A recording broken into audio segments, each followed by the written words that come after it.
Alright, so this is our last case. We are going to talk about protein metabolism in this case, catabolism and anabolism. Alright, mostly about amino acids since amino acids are the building block for proteins. Okay, so question number 7. What does it mean when amino acid is described as essential? We have talked about this in one of the cases before, right?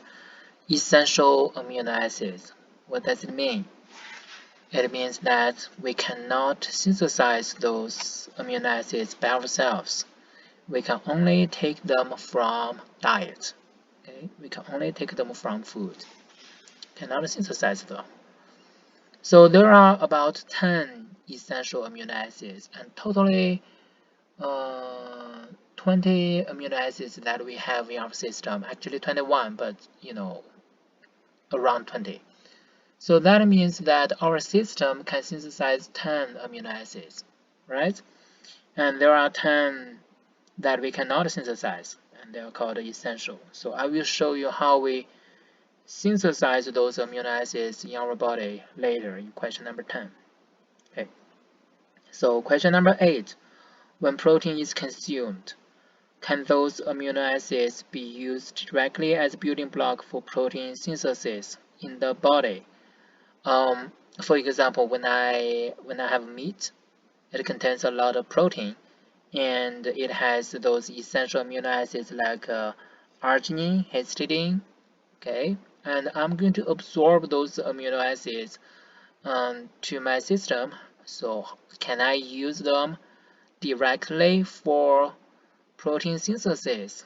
Can I directly use those amino acids to synthesize protein? Of course, yes, I can. Well, because I cannot synthesize it by myself, right? For example, those essential amino acids, I cannot synthesize them in my system. I can only use those amino acids that's taken from food and directly use them for protein synthesis.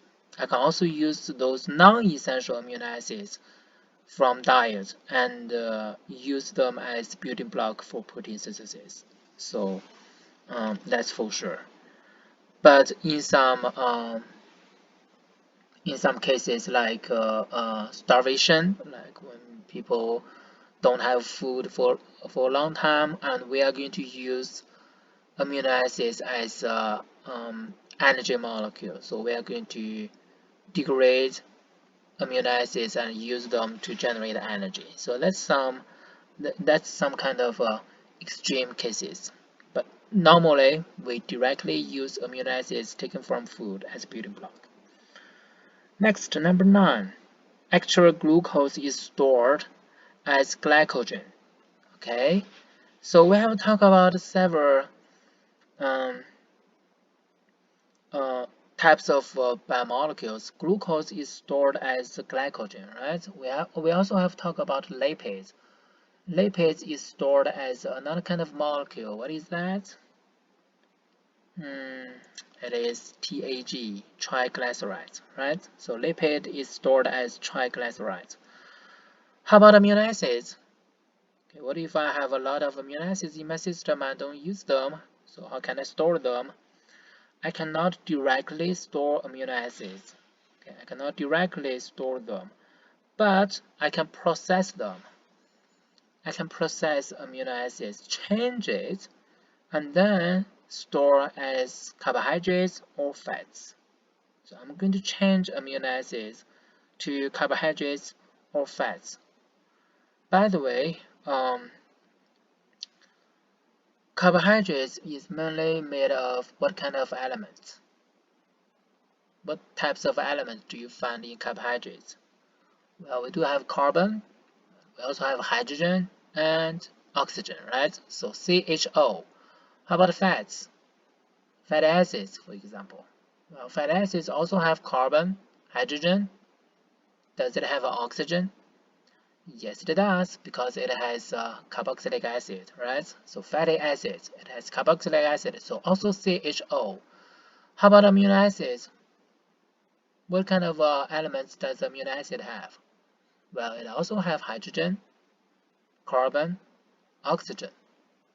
It has one extra element, which is nitrogen. So carbohydrates and fats don't have nitrogen, but amino acids have nitrogen. What do I do with nitrogen? Well, we're going to talk about that in the last question, okay? But the carbon, hydrogen, and oxygen will be stored as carbohydrates and fats, okay? Alright, so next question 10. What will happen to any excess amino acids in the body? Again, we are going to store them as carbohydrates and fats. How do we do that? We are going to break them down. So let's look at those blue molecules. Those blue amino acids, those are broken down. Okay, for example, alanine, cysteine, glycine, they will be broken down into pyruvates. They are going to generate pyruvates. Isoleucine, tryptophan, leucine, they will be used to generate acetyl-CoA. And then acetyl-CoA will go through the citric acid cycle. Still remember TCA cycle, right? And then it will generate a lot of ATP molecule, energy molecule. So we are going to burn those molecules here. All right. Okay. And how about those yellow molecules? Those yellow molecules are synthesized from our system. Okay. So for example, we can synthesize alanine, cysteine from pyruvates. Okay, that's just a reverse process. And again, we can synthesize 10 amino acids, and still there are 10 other amino acids that we cannot synthesize in our system. All right, so turn the page. Next question, number 11. How is excess phenylalanine normally broken down in the human body? Phenylalanine, how is it broken down? We are going to use an enzyme that is called phenylalanine hydroxylase. Phenylalanine hydroxylase. This enzyme is important to break down phenylalanine. What if I have some problem with this enzyme? Well, that's question number 12. What is the issue for phenylketonuria patients? Okay, PKU. Those patients with this disease, PKU, and it's a genetic disease, they are missing the enzyme phenylalanine hydroxylase. So they don't have this enzyme. What if I don't have the enzyme to break down phenylalanine hydroxylase? To break down phenylalanine, well, phenylalanine will be accumulated in my system, and that will be a problem for me. I cannot have a lot of phenylalanine in my system, so that will cause a lot of problem.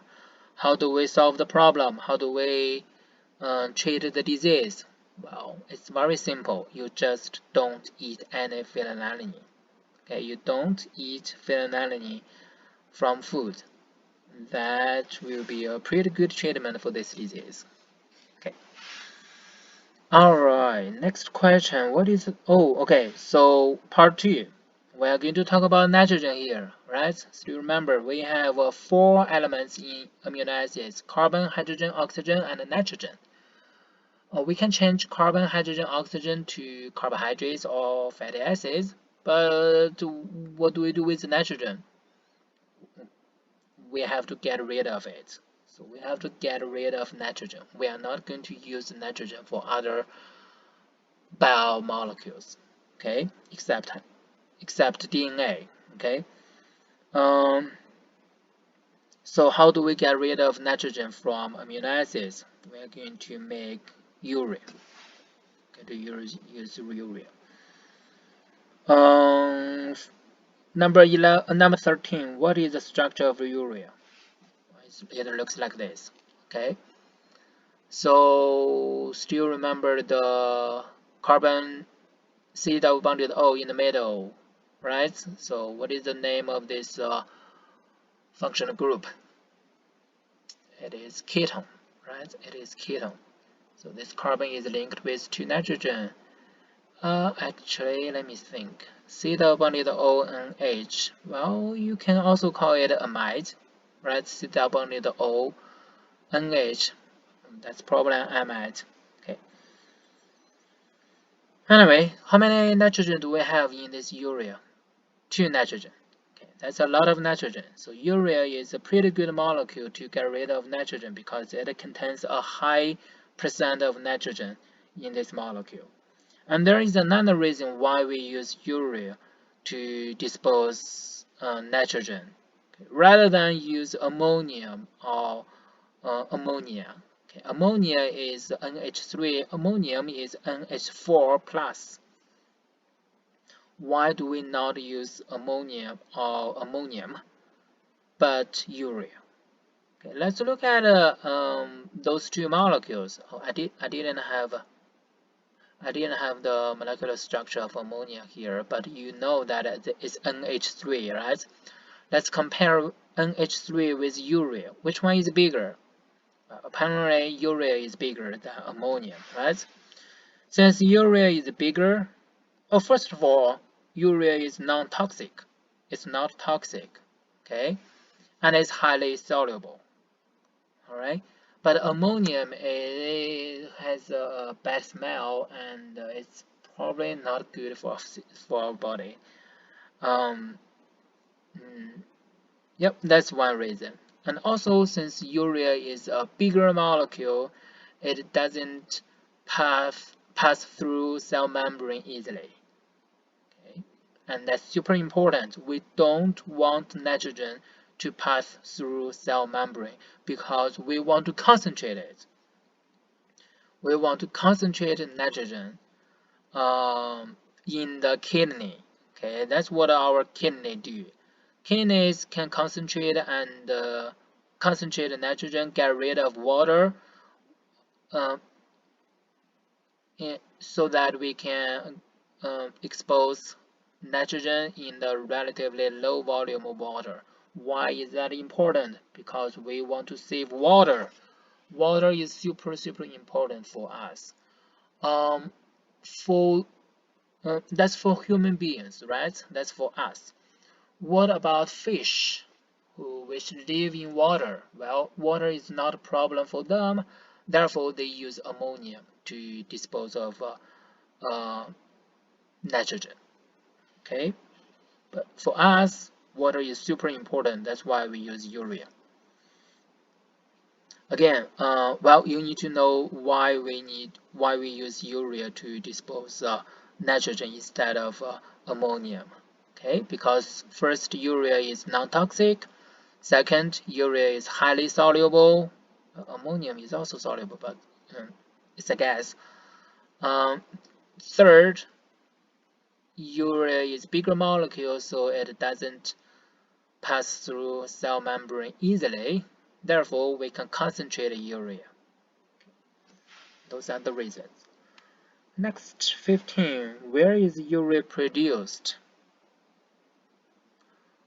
You may think it's kidney, but kidney, again, the function of kidney is to concentrate urea, not to produce urea. So where do we produce urea? I'll give you a hint. It is the most busy organ in our system. The one that we have talked about a lot in our class, that it can do, glycolysis or gluconeogenesis. It can also do, TAG, LDL, HDL, lipids. So it's liver. Okay, where is urea produced? In our liver. So this is the last function of liver that we are going to talk about in this class, to make urea. Okay, so I will ask you what our liver can do. Several things, right? Okay, so next question, how is urea disposed of? First, our liver produces urea and then release it to bloodstream. And then it will be transported to kidney, so kidney will concentrate urea and pass out of the body in the urine. So that is actually the last question. Alright, so we'll just summarize. Last page, we'll just summarize the whole metabolism system. This is a pretty simple and a pretty good summary of what we have learned in the last 2 or 3 cases. So first we learned carbohydrates, right? Carbohydrates, for example, glucose. And how are we going to metabolize glucose? We are going to do glycolysis. So glucose through glycolysis, it becomes pyruvate. Again, glucose has 6 carbon, pyruvate has 3 carbon. Therefore, one glucose will generate how many pyruvate? 2 pyruvate. Okay. And then one pyruvate will become acetyl-CoA. It will get rid of 1 carbon to become acetyl-CoA. Acetyl means that it has 2 carbon. And this 2 carbon acetyl-CoA will go through a cycle, TCA cycle, and then become carbon dioxide. Okay. And what are we generate through TCA cycle? ATP, and also more importantly, NADH and FADH2. Glycolysis also generate NADH2, NADH and ATP. Okay, and why are those NADH and FADH2 important? Because they will go through electron transport chain ETC and oxidative phosphorylation. So what is oxidative phosphorylation? It is the complex number 5. Remember, complex number 5 work as a mechanical rotation, and then it will change ADP and phosphates. PII means inorganic phosphate into ATP. So this is the process to generate ATP, and this is the process where we need oxygen. Oxygen will be the electron acceptor at the end point, and oxygen will become H2O. Again, this is why we need to breathe in oxygen. Okay, we also talk about fatty acids. How are we going to metabolize fatty acids to get energy? So remember, if we are short of glucose, if we don't take a lot of carbohydrates, you are going to burn fatty acids. This is how you lose weight. At least that's what your personal trainer tell you probably. But it's not a good way. Okay. So fatty acids will go through beta oxidation. So why is it called beta oxidation? Because it happens at the second carbon. First carbon is alpha, second carbon is beta. So how many carbon do we lose through one beta oxidation? 2. We are going to lose 2 carbon for each beta oxidation. And what are we going to generate? 2 carbon molecule, acetyl-CoA. And then acetyl-CoA will go through the whole process and then generate CO2, NADH2, FADH2, and then generate ATP. Oxygen again becomes water. The last process we talk about today, amino acids will become, well, some of the amino acids can become pyruvate, some of them can become acetyl-CoA, some of them can directly go into the TCA cycle. But whichever way that they go, they can go 3 ways into this whole process. They will go eventually through the TCA cycle and generate energy at the end. Okay, so this is how we metabolize those 3 important biomolecules. Okay. Also here we talk about amino acids contains actual element, which is nitrogen.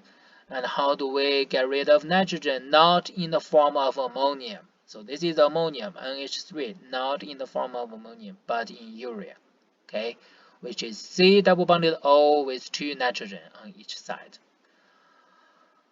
Okay. Alright, so again we talk about 4 important biomolecules: protein, carbohydrates, and fatty acids, lipids, and the last is DNA or RNA, nucleic acids. We are not going to talk about the metabolism of nucleic acid in this class though. Okay. Alright, so that's it for the whole semester. Um, uh, I, uh, I thank you so much for giving me the wonderful experience teaching you in this semester. I learned a lot in this semester from you, and I hope that you also learn something from this class that will help you in your career in the future. Um, I really hope that you can get a good grade in the final exam and in this whole class. And more importantly, I hope that you will have a bright future. Okay, I really hope that you do. So please keep in touch with me in the future. All right, bye everyone.